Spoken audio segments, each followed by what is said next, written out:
It says here, like you saw in the last step, division can lead to a floating point number or a number with a decimal point. The best way to handle this is to round up to the nearest whole number. Use the matfloor function to round down the quotient of input divided by 2 before it's assigned to input. So it's before. So I have my notes here in math utilities. Matfloor, it says which matfloor which rounds a given number down to the nearest integer.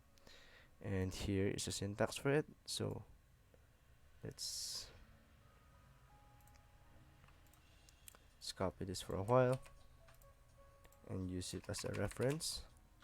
So put here called the math utilities matfloor, and we wrap it up with input divided by 2 inside the matfloor.